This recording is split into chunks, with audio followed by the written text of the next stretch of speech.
When he took the Nets general manager job nearly 5 years ago, Sean Marks said he looked forward to the challenge of creating a unified culture and building a winning team. Marks inherited a Brooklyn team who had mortgaged its future for past their prime Kevin Garnett and Paul Pierce. When the dust from that deal finally settled, Marks signed Kyrie Irving and Kevin Durant. And now James Harden, who cost the Nets much of their bench and most of their future. Winning team and unified culture? We're all watching. When you have the opportunity to add James Harden to your roster, you're certainly going to do your due diligence, and you can do everything you possibly can to try and make that happen. We know what James is capable, on the court. We've seen that when you're bringing in, MVP, first NBA team caliber player. He's so eager to get on the court with these guys and be part of this and start fresh. They understand that there's without a doubt going to be some nights where one or two need to sacrifice for the other and so forth. But I think they're all looking for that common goal. We're all looking for that common goal, as I've said before, is to be the last team standing. Stan, there's just one ball, right? Just one. Okay, so how are Harden, Durant, and Irving going to share it? Because over the last, and this is assuming, of course, that Irving comes back. Over the last 10 seasons, all three of them rank in the top 4 of usage rate in clutch time. That's the last 5 minutes of the game with the score within 5 points. I got it. You got it. No, I got it. No, he's got it. Kirk Goldsberry, he's got it on how it will work. The New Look Nets are now the first team in league history to pair 2 players that have each won 3 scoring titles. Oh, and they have Kyrie Irving, the guy who hit the biggest shot of the last decade. Irving puts it up. It's good! Kyrie Irving from downtown! If this were NBA Jam, the New Look Nets would dominate, but it's not. And it's fair to ask how this constellation of superstars will become a juggernaut. It all starts with the new guy. Breaking news here on SportsCenter. The big story, James Harden going to Brooklyn.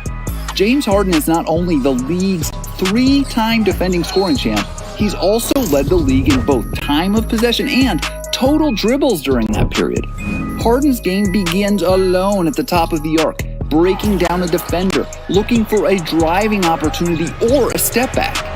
James Harden in the clutch! He's unguardable! If you help on Harden, he's going to find Irving, Joe Harris, or Kevin Durant, who are each great shooters.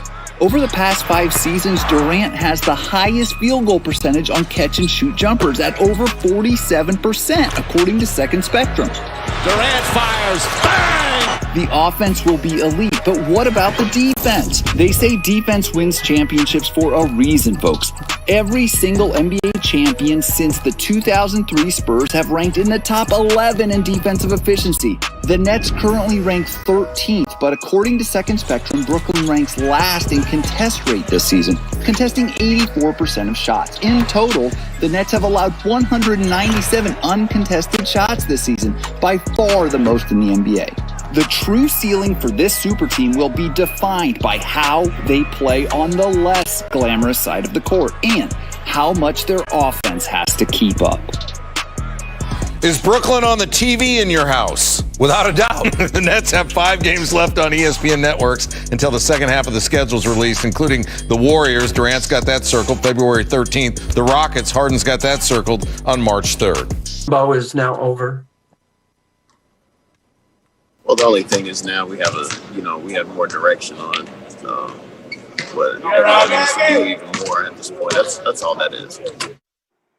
ESPN NBA reporter Brian Windhorst joins me now live. And Brian, it looked like this deal came down to the wire, really, between Harden going either to Philadelphia or where he ended up in Brooklyn. What more can you tell us about what happened behind the scenes that led to the Nets ultimately winning out?